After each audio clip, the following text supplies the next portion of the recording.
Hello everyone. Last video में हम लोग पढ़े थे गाउस का नियम। और गाउस के नियम में हम लोग क्या पढ़े थे?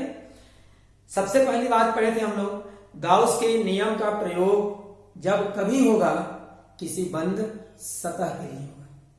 और गाउस का नियम है क्या? गाउस का नियम कहता है किसी बंद सतह से होकर कुल विद्युत फ्लक्स का मान उस बंद सतह के अंदर स्थित कुल आवेश और एप्सिलॉन जीरो के अनुपात के बराबर होता है। तो यहां पर पढ़े थे हम लोग कुल विद्युत फ्लक्स बराबर क्यू इनक्लोज्ड बटा epsilon zero. Q E N C का मतलब हुआ क्यू इनक्लोज्ड मतलब बंद सतह के अंदर स्थित कुल विद्युत आवेश। समझ में आ गया? तो बंद सतह के अंदर स्थित कुल विद्युत आवेश और एप्सिलॉन जीरो दोनों का अनुपात कुल विद्युत फ्लक्स के बराबर होता है।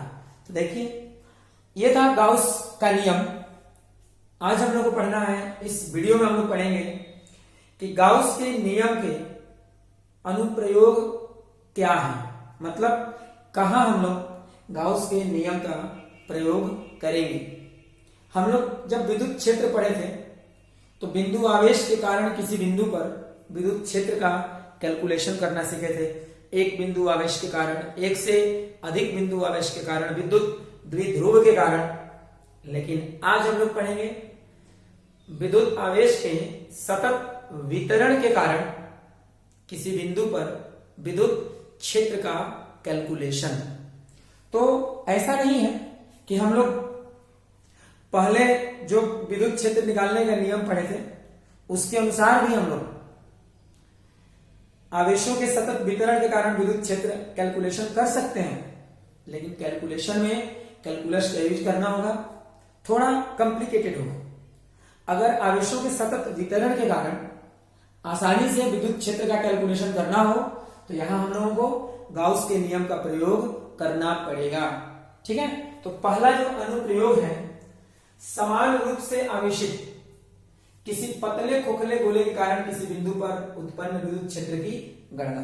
इसके बाद पढ़ेंगे विद्युत आवेश के ठोस गोला के कारण किसी बिंदु पर विद्युत क्षेत्र का कैलकुलेशन। इसके बाद पढ़ेंगे आवेश के ऋजु रैखिक वितरण के कारण किसी बिंदु पर विद्युत क्षेत्र की गणना। और लास्ट में हम लोग पढ़ेंगे आवेश के समतल पृष्ठीय वितरण के कारण किसी बिंदु पर विद्युत क्षेत्र की गणना। ठीक है, तो आज इस वीडियो में हम लोग क्या पढ़ना है? गाउस के नियम का फर्स्ट अनुप्रयोग, समान रूप से आवेशित किसी पतले खोखले गोले के कारण किसी बिंदु पर उत्पन्न विद्युत क्षेत्र की गणना। विद्युत क्षेत्र निकालेंगे, लेकिन किसके कारण निकालेंगे? समान रूप से आवेशित एक पतला खोखला गोला है और उसके कारण किसी बिंदु पर विद्युत क्षेत्र का मान हम लोगों को कैलकुलेट करना है। तो देखिए यहां पर तीन कंडीशन है। जिस बिंदु पर विद्युत क्षेत्र का कैलकुलेशन करना है वह बिंदु समान रूप से आवेशित पतले खोखले गोले के बाहर हो सकता है, बिंदु समान रूप से आवेशित पतले खोखले गोले के सतह पर हो सकता है, और बिंदु समान रूप से आवेशित पतले खोखले गोले के अंदर हो सकता है। तो देखेंगे यहां फर्स्ट कंडीशन पढ़ना है हम लोगों को।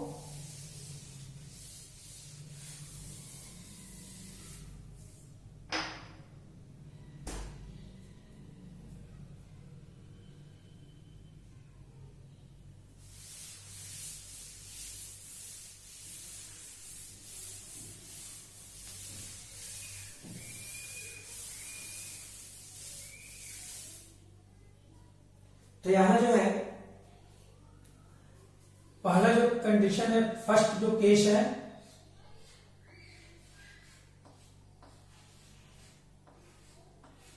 यदि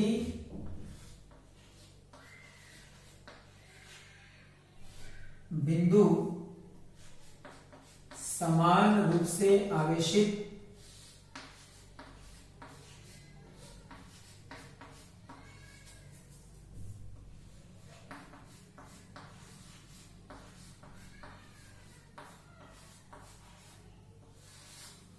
पतले खोखले गोले के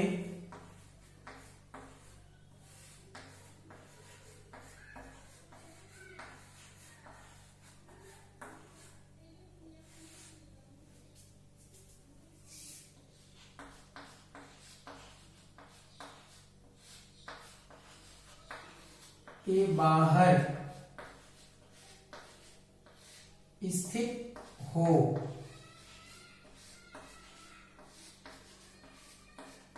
तो याद रखेंगे हम लोग, अभी जो कंडीशन हम लोग पढ़ रहे हैं इसमें क्या है कि जो बिंदु है जहां विद्युत क्षेत्र का कैलकुलेशन करना है, वह बिंदु समान रूप से आवेशित पतले खोखले गोले के बाहर अगर स्थित हो तब हम लोग क्या करेंगे।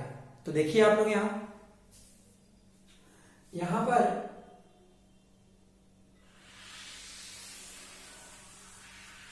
यह हो गया समान रूप से आवेशित पतला खोखला गोला।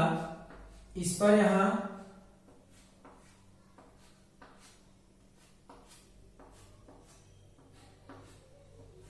आवेश स्थित है प्लस स्मॉल क्यू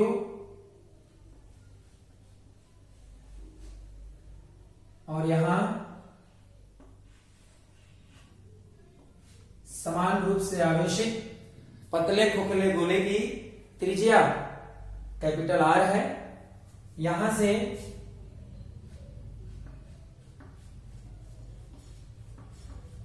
आर दूरी पर एक बिंदु है पी, स्मॉल आर बड़ा है कैपिटल आर से।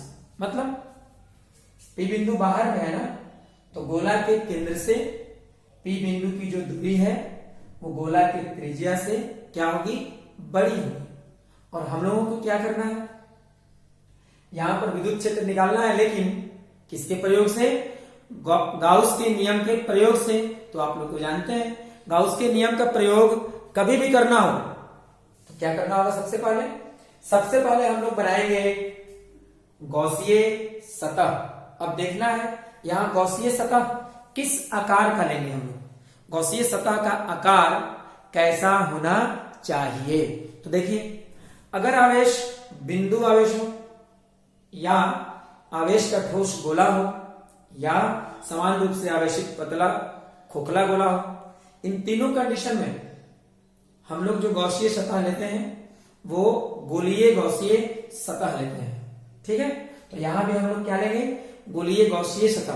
कहिएगा ऐसा क्यों, देखिए गौसीय सतह आप किसी भी तरह का लें, लेकिन इस तरह का होना चाहिए कि सममिति के सिद्धांत का पालन हो सके। गाउस के नियम के प्रयोग से जब भी हम लोग विद्युत क्षेत्र का कैलकुलेशन करेंगे तो सममिति के सिद्धांत का प्रयोग हम लोगों को करना पड़ेगा। ठीक है, तो यहां पर गाउसीय सतह कैसा लेंगे, गोलीय लेंगे। तो समान रूप से आवेशित खोखले गोले के केंद्र को केंद्र मानेंगे और जितना दूरी पर, केंद्र से जितना दूरी पर पी बिंदु है जहां विद्युत क्षेत्र निकालना है, इसको त्रिज्या मानेंगे और एक गोलीय गौसीय सतह बना देंगे यहां हम लोग। तो यहां से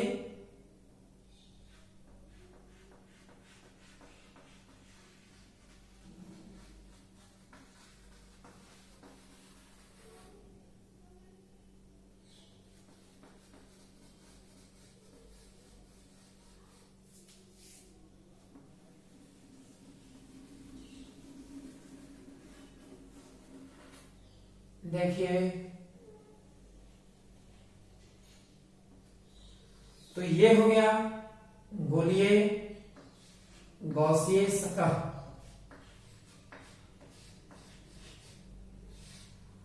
गोलीय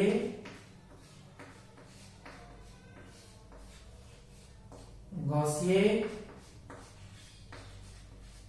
सतह, गोलीय गौसीय सतह। तो देखिए यहां गोलीय गौसीय सतह। अब एक बात यहां ध्यान देना है आप लोगों को, जैसे बिंदु आवेश अकेला रहे तो विद्युत क्षेत्र रेखाएं कैसी होती हैं, सरल रेखा होती है, सीधी होती है। बिंदु आवेश मतलब क्या, अति सूक्ष्म गोला। तो बिंदु आवेश मतलब अति सूक्ष्म गोला, वो गोला की तरह है। तो तो यहां भी तो गोला है ना। तो जैसे बिंदु आवेश के कारण विद्युत क्षेत्र रेखाएं होती हैं, वैसे ही समान रूप से आवेशित पतले खोखले गोले के कारण भी विद्युत क्षेत्र रेखाएं होंगी। मतलब यहां विद्युत क्षेत्र रेखाएं ऐसे सीधी रेखा होंगी। तो देखिए यहां विद्युत क्षेत्र की दिशा धनात्मक आवेश है ना, त्रिज्या के अनुदिश बाहर की ओर हो जाएगी। इस गोलीय गॉसियन सतह पर कहीं भी हम लोग कैलकुलेट करेंगे विद्युत क्षेत्र की दिशा, तो त्रिज्या के अनुदिश और किधर होगी, बाहर की ओर होगी। त्रिज्या के अनुदिश बाहर की ओर, और यही विद्युत क्षेत्र हम लोगों को कैलकुलेट करना है। एक और बात ध्यान दीजिएगा, यहां ध्यान से आप लोग देखोगे तो समझ में आएगा कि ये जो गोलीय गॉसियन सतह बनाया गया है, ये गोलीय गॉसियन सतह आवेश के समान रूप से आवेशित जो पतला खोखला गोला है, हर तरफ इस पतले खोखले गोले से समान दूरी पर गॉसियन सतह यहां स्थित है। तो इसका मतलब ये होगा कि गॉसियन सतह का हर बिंदु एकदम एक जैसा होगा। विद्युत क्षेत्र की दिशाएं अलग होंगी, लेकिन हर जगह कैसी होंगी, त्रिज्या के अनुदिश बाहर, और हर जो बिंदु एक जैसा है, तो परिमाण जो है ना, ये गोलीय गॉसियन सतह के प्रत्येक बिंदु पर विद्युत क्षेत्र का परिमाण आपस में क्या होगा, बराबर होगा। क्योंकि जैसा ये बिंदु दिख रहा है केंद्र से, गॉसियन सतह का ये बिंदु भी उसी तरह से दिखेगा, ये बिंदु भी उसी तरह से दिखेगा, ये बिंदु भी उतना ही दूरी पर होगा। तो विद्युत क्षेत्र का परिमाण गोलीय गॉसियन सतह के प्रत्येक बिंदु पर समान, और गोलीय गॉसियन सतह के प्रत्येक बिंदु पर विद्युत क्षेत्र की दिशा किधर होगी, त्रिज्या के अनुदिश बाहर की ओर होगी। क्लियर हो गया इतना। अब यहां देखिए सब लोग, अब क्या करेंगे हम लोग, तो गॉस के नियम से विद्युत क्षेत्र जब भी निकालना होगा तो याद रखिएगा दो काम करना होता है। एक बार ई वेक्टर और ए वेक्टर दोनों के सदिश गुणनफल निकाल के, E vector dot A vector दोनों का सदिश गुणनफल कैलकुलेशन करके, और फिर हम लोग क्या करेंगे, विद्युत फ्लक्स का कैलकुलेशन करेंगे। और एक बार क्या करेंगे, गॉस के नियम का प्रयोग करेंगे, और फिर हम लोग विद्युत फ्लक्स का कैलकुलेशन करेंगे। कहां से, जो गॉसियन सतह हम लोग लिए हैं उससे होकर, और विद्युत फ्लक्स कैलकुलेशन करके, और फिर हम लोग दोनों दो समीकरण बनेगा, दोनों का को हल करेंगे, और इसके बाद क्या कर लेंगे, विद्युत क्षेत्र का कैलकुलेशन कर लेंगे हम लोग। तो बताइए ये गॉसियन सतह कैसा है, गोलाकार, मतलब वक्र हुआ ना, और वक्र सतह से जब विद्युत फ्लक्स निकालना हो तो क्या नियम बताए थे हम, आप लोगों को बताया गया है, कहीं भी वक्र सतह से होकर विद्युत फ्लक्स का कैलकुलेशन अगर करना हो तो क्या करेंगे आप लोग, वक्र सतह पर कहीं एक जगह एक बहुत छोटा भाग लेंगे, जिस वक्र सतह से विद्युत फ्लक्स का कैलकुलेशन करना होगा उस वक्र सतह पर एक बहुत छोटा भाग लेंगे। ये छोटा भाग अति सूक्ष्म होना चाहिए, इसका क्षेत्रफल dA के बराबर हो। ये छोटा भाग इतना छोटा है कि एक लगभग बिंदु के समान हो जाएगा। इस स्थिति में ये छोटा भाग वक्र नहीं रह जाएगा, समतल हो जाएगा। और समतल सतह के लिए क्षेत्रफल सदिश तो ले सकते हैं ना हम लोग, तो यहाँ पर क्षेत्रफल सदिश किधर लेंगे, आप लोग को बताया गया है। कोई भी बंद सतह हो उस पर जब भी छोटा भाग लेंगे, क्षेत्रफल सदिश सतह के लंबवत होता है, और बंद सतह का भाग है अगर छोटा भाग, तो क्षेत्रफल सदिश हमेशा किधर होगा, बाहर की ओर होगा। तो ये छोटा भाग लगभग बिंदु के समान है, यहाँ लंब खींचना है। तो आप लोग को पता होगा, नहीं पता होगा तो अभी याद करिए, गोला के सतह के किसी भी बिंदु पर लंब का मतलब होता है उस बिंदु से खींची गई त्रिज्या। तो यहाँ पर लंब बने, यहां से खींची गई त्रिज्या, तो यहां पर त्रिज्या बनाएंगे ऐसे, ये हो जाएगा डी ए वेक्टर। तो देखिए P बिंदु पर विद्युत क्षेत्र और डीए वेक्टर दोनों की दिशाएं क्या है, समान है।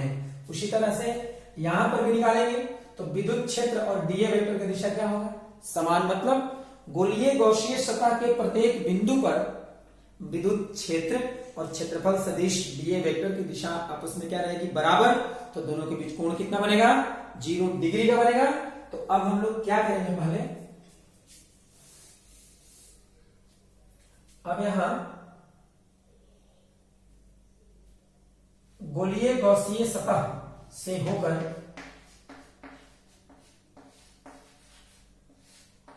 गोलीय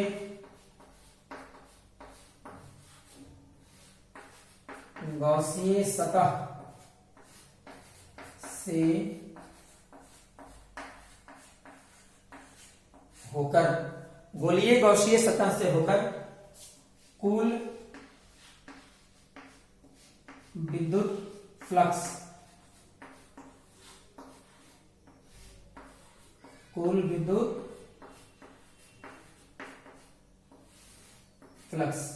गोलीय गौसीय सतह से होकर कुल विद्युत फ्लक्स, और ये कुल विद्युत फ्लक्स कैसे निकालेंगे, फाई टोटल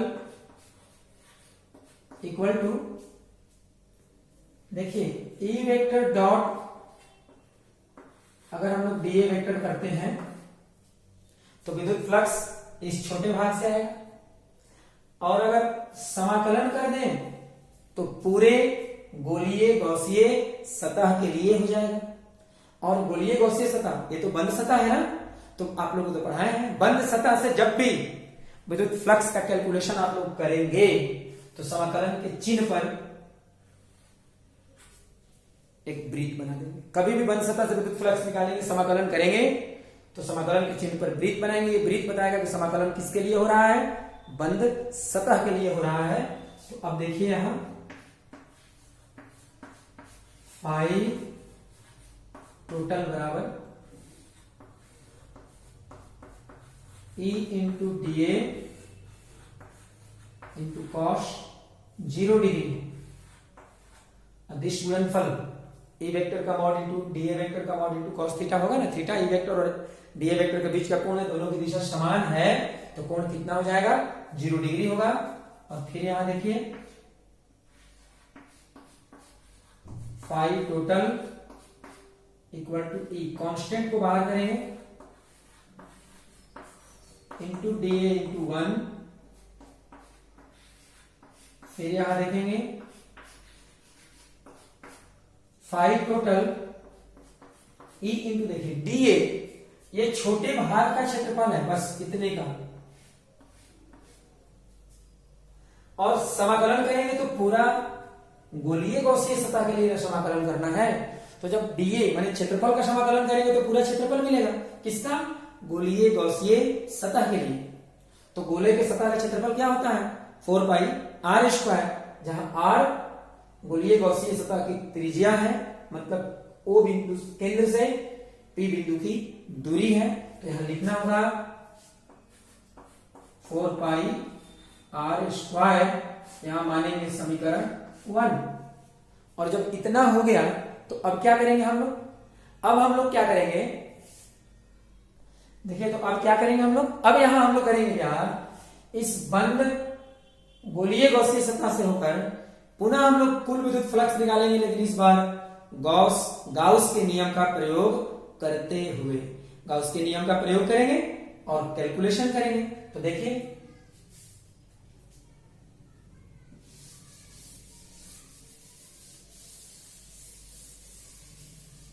यहां पर क्या करना है हम लोगों को, अब लिखना होगा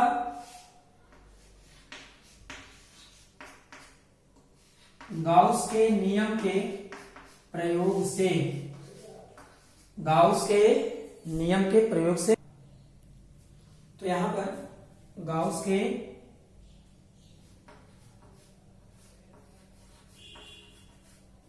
नियम से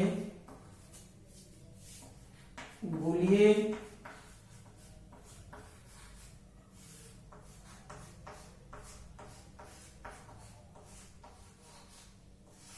गाउसीय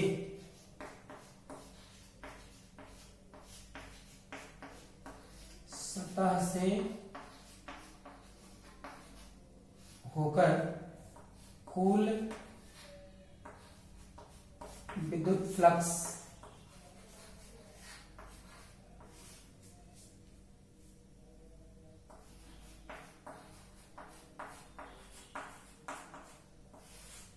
देखें यहां, तो कुल विद्युत फ्लक्स फाई टोटल क्या होता है, क्यू इनक्लोज्ड अपॉन एप्सिलॉन 0। और क्यू इनक्लोज्ड का मतलब क्या होगा,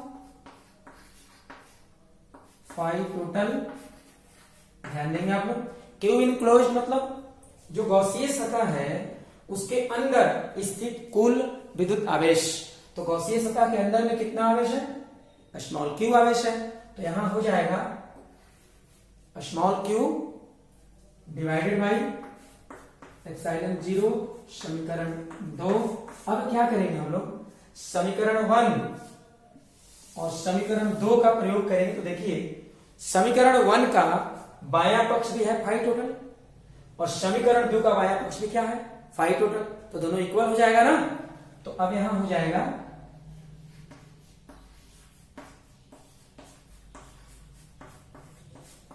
समीकरण 1 एवं समीकरण 2 से, समीकरण 1 एवं समीकरण 2 से क्या करेंगे, दायां पक्ष बराबर होगा तो यहां हो जाएगा E इंटू 4 पाई एप्सिलॉन 0, समीकरण 2 का दायां पक्ष है ये, और समीकरण ये 1 का दायां पक्ष है, और समीकरण 2 का दायां पक्ष Q बटा यहां है 4 पाई R स्क्वायर, और ये Q बटा एप्सिलॉन 0। अब क्या होगा यहां, E बराबर Q अपॉन 4 पाई एप्सिलॉन 0 इंटू R स्क्वायर, और E बराबर 1 by 4 pi epsilon 0 Q by R square. देखिए क्या मिला, कोई भी समान रूप से आवेशित अगर पतला खोखला गोला हो और उसके कारण बाहर में किसी बिंदु P पर विद्युत क्षेत्र का कैलकुलेशन करना हो तो क्या करेंगे, 1 by 4 pi epsilon 0 into Q by R square formula का हम लोग प्रयोग करेंगे। ये फॉर्मूला याद रखिएगा, ये फॉर्मूला एक बार और मिला है कहा, जब हम लोग बिंदु आवेश के कारण किसी बिंदु पर विद्युत क्षेत्र निकाल रहे थे तब मिला है। इसका मतलब बिंदु आवेश के कारण किसी बिंदु पर विद्युत क्षेत्र का फॉर्मूला और समान रूप से आवेशित पतले खोखले गोले के कारण किसी बिंदु पर विद्युत क्षेत्र का फॉर्मूला दोनों क्या है, समान है। तो इसका मतलब यह हुआ कि समान रूप से आवेशित पतले खोखले गोले के कारण अगर बाहर में किसी बिंदु पर विद्युत क्षेत्र हम लोग को कैलकुलेट करना हो तो ऐसे कंडीशन में गोला के पूरे आवेश को गोला के केंद्र पर अगर हम लोग मान लें, केंद्र पर मानेंगे तो बिंदु आवेश न हो जाएगा, और ये मानकर बिंदु आवेश के कारण यहां विद्युत क्षेत्र निकाल दें तो फिर यही वाला फॉर्मूला आ जाएगा। समझ में आया क्या सीखे हम लोग, समान रूप से आवेशित पतले खोखले गोले के कारण अगर बाहर में विद्युत क्षेत्र का कैलकुलेशन करना हो तो गोला के पूरे आवेश को उसके केंद्र पर केंद्रित मानकर और विद्युत क्षेत्र का मान कैलकुलेट कर सकते हैं। एक बात और याद रखिएगा, यहां ये तो कांस्टेंट है ना, तो यहां पर हम लोग लिख सकते हैं E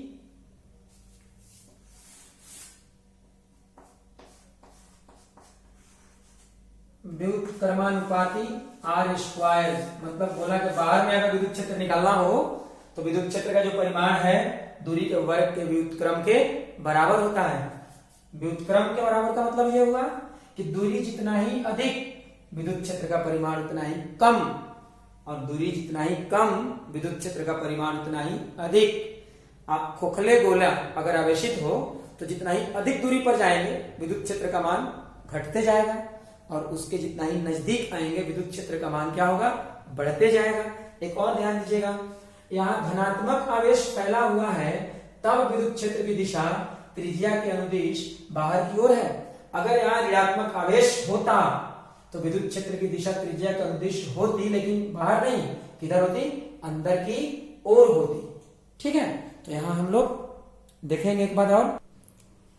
अब यहां देखिए कंडीशन है, अगर समान रूप से आवेशित पतले खोखले गोले का आवेश कैसा हो, ऋणात्मक हो।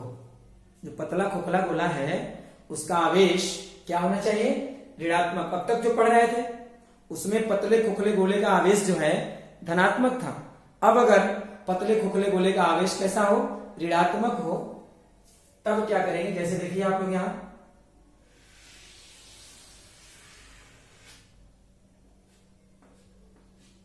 माइनस आवेश हर जगह फैला हुआ है,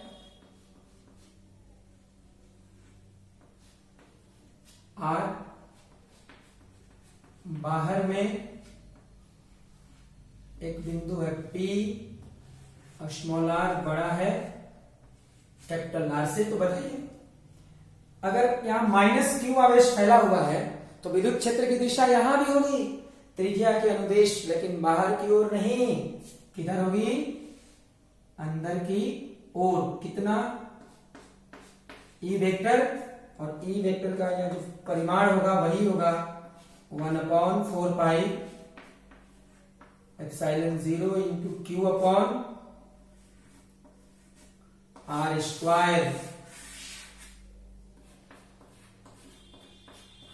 ई व्युत्क्रमानुपाती R स्क्वायर, मतलब समान रूप से आवेशित पतले खोखले गोले के आवेश चाहे धनावेश हो चाहे ऋणावेश, विद्युत क्षेत्र के केवल दिशा में अंतर होता है। बाकी परिमाण का फॉर्मूला दोनों केस में क्या रहेगा, एक ही रहेगा। फॉर्मूला में आवेश का केवल हम लोग परिमाण लेते हैं।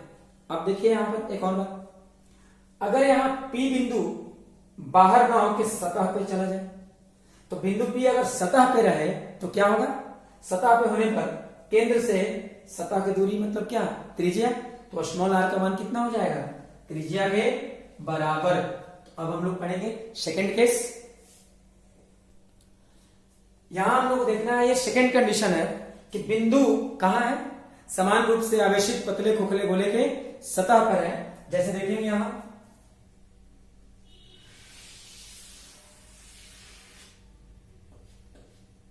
मान लेते हैं इस पतले खोखले गोले पर आवेश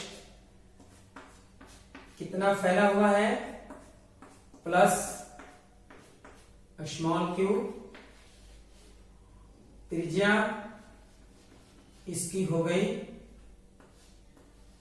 कैपिटल R, और यहां P बिंदु इस बार कहां है, सतह पर है। बताइए P बिंदु अगर सतह पर हो तो क्या होगा, केंद्र से सतह की दूरी, ये तो त्रिज्या के ना बराबर हो जाएगी, मतलब गोला के सतह पर स्थित हो। तो यहां देखिए क्या होगा,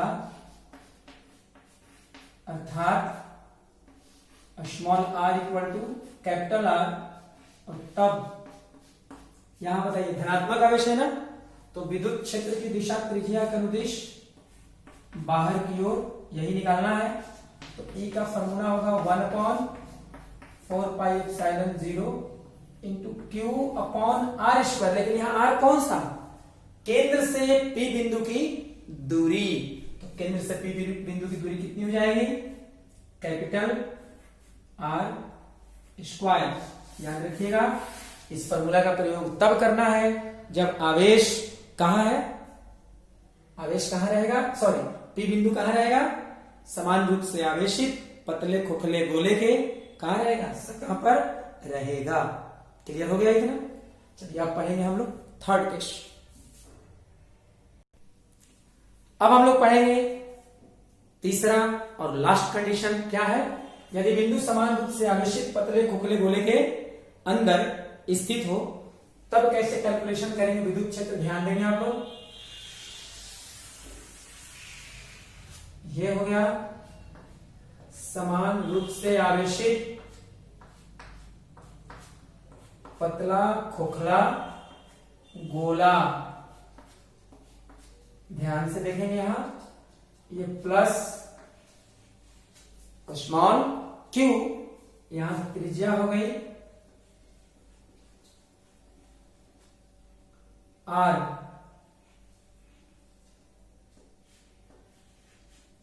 त्रिज्या r फिर यहां देखिए P स्मॉल r छोटा होगा यहां कैपिटल R से, स्मॉल r कैपिटल R से क्या होगा, छोटा होगा। क्यों छोटा होगा? P बिंदु अंदर है ना, तो केंद्र से P की जो दूरी होगी वो त्रिज्या की तुलना में क्या होगी, कम होगी। अब यहां पर प्लस स्मॉल क्यू आवेश है और यहां बताना है विद्युत क्षेत्र का मान कितना के बराबर होगा। कैसे निकालें? तो सबसे पहले क्या करेंगे हम लोग कि समान रूप से आवेशित पतला जो खोखला गोला है इसके केंद्र को केंद्र तो मानेंगे और जितनी दूरी पर हम लोग को निकालना है विद्युत क्षेत्र, उस दूरी को त्रिज्या मान के एक गौसीय सतह बनाएंगे। और गौसीय सतह यहां कैसे बनाएंगे, गोलीय बनाएंगे, गोलाकार बनाएंगे।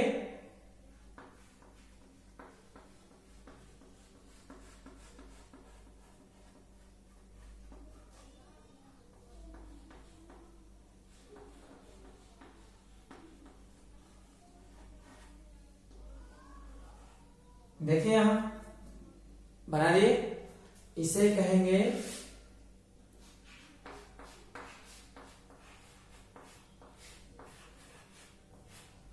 गोलीय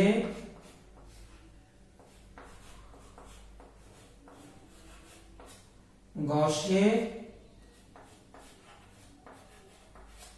सतह, गोलीय गौसीय सतह। और ये जो गोलीय गौसीय सतह है यहां हो गया विद्युत क्षेत्र, हम लोग को निकालना है। कैसे निकालेंगे? सबसे पहले इस बार क्या करेंगे हम लोग,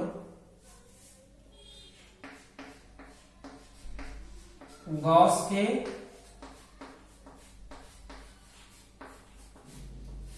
नियम से गोलीय गॉसीय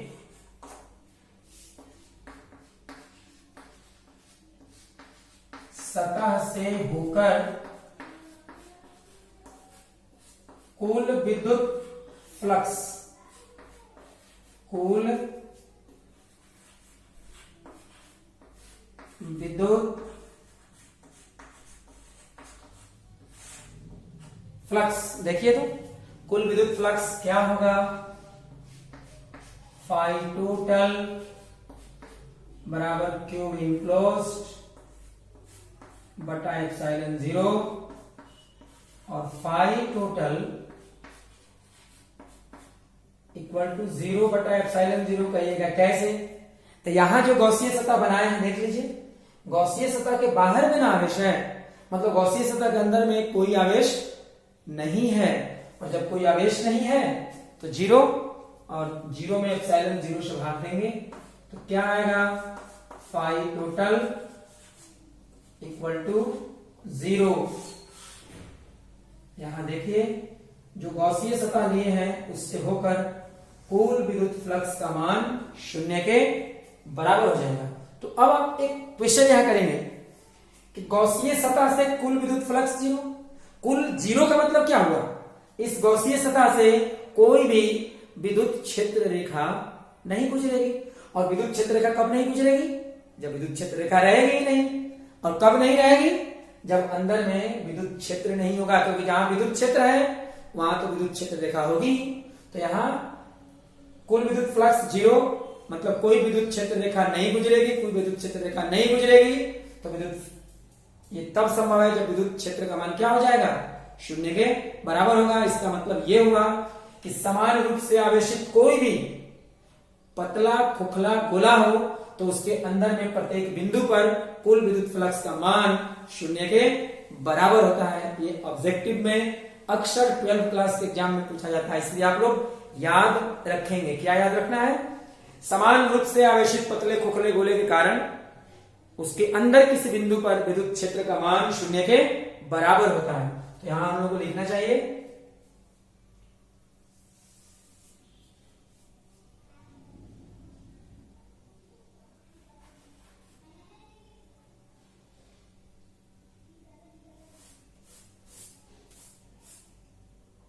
इस स्थिति में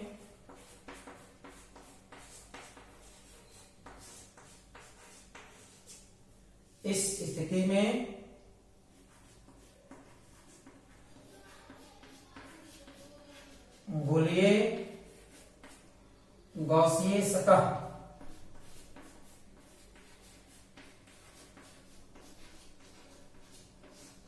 गॉसीय सतह से होकर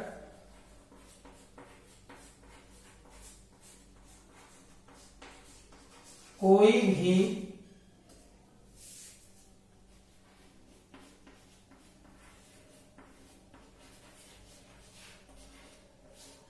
विद्युत क्षेत्र रेखा नहीं गुजरेगी।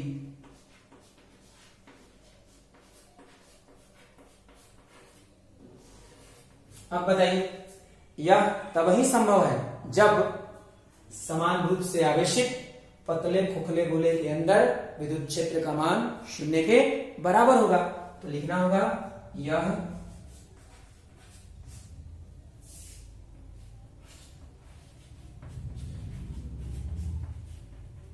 तब ही संभव है जब समान रूप से आवेशित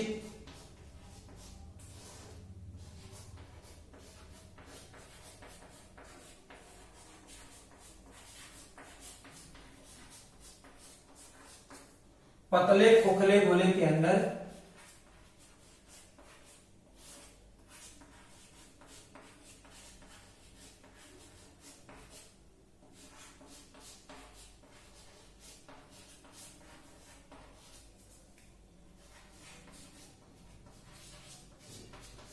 विद्युत क्षेत्र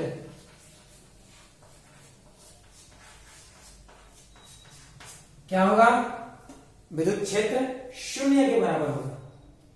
पतले खोखले गोले के अंदर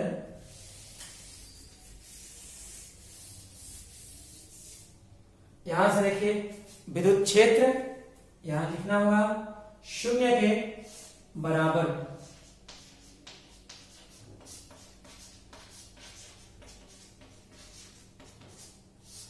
होगा, अर्थात क्या करेंगे? E vector equal to 0। ये आप लोगों को याद रखना है, ऑब्जेक्टिव टाइप क्वेश्चन में अक्सर पूछा जाता है। ठीक है, तो अब हम लोग अगले दिन पढ़ेंगे, अगले वीडियो में पढ़ेंगे। क्या पढ़ना है? विद्युत आवेश के ठोस गोले के कारण किसी बिंदु पर विद्युत क्षेत्र का मान कितना के बराबर होगा। आज किसके बारे में पढ़े थे? समान रूप से आवेशित पतले खोखले गोले के कारण। और नेक्स्ट वीडियो में क्या पढ़ेंगे हम लोग? विद्युत आवेश के ठोस गोले के कारण किसी बिंदु पर विद्युत क्षेत्र का गणना। ठीक है, तो आज इतना ही रहने देते हैं।